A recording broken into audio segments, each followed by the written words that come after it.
भारतीय योग संस्थान द्वारा महिला मानक केवल महिला माने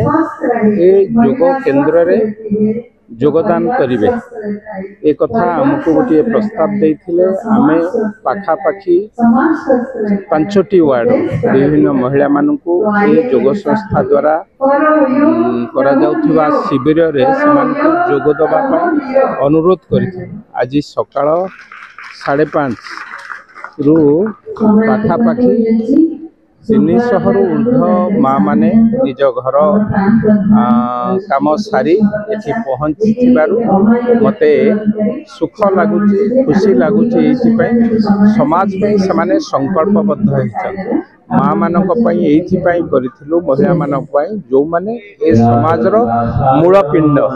समाज को संस्कार करिबा पई समाज को रोग मुक्त करिबा पई समाज को श्रेष्ठ करिबा पई जो माने दायित्व नहीं थांती से माँ मानक द्वारा से महिला मानक द्वारा ए कार्यक्रम प्रारंभ करा जायछि। विशेष भाव एक पवित्र माटी एक ऐतिहासिक माटी खंडगिरी पहाड़ पाददेश ए कार्यक्रम करा जाउछि। माँ मानकू किभली भाबे समाज रोग भल करने सहित निशा मुक्त दुईटी कथा योग द्वारा रोग भल होता है एवं एक संकल्प नवा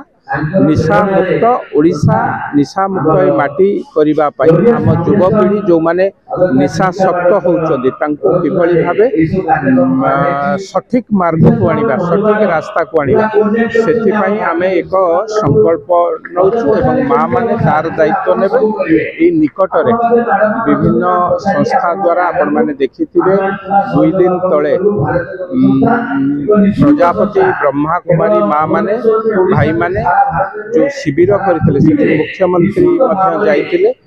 से कथा को दोहराई माँ माने दायित्व नियंतु समाज प्रभावशाली व्यक्ति माने एक कथार दायित्व नियंतु मते लागुची ए योग शिविर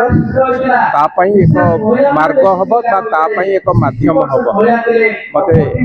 महिला माने पुणी थरे नेतृत्व नबार समय आसी माँ माने समाज को श्रेष्ठ करने निजर दायित्व गुरु दायित्व नेबे एवं समाज को श्रेष्ठ करेंगे।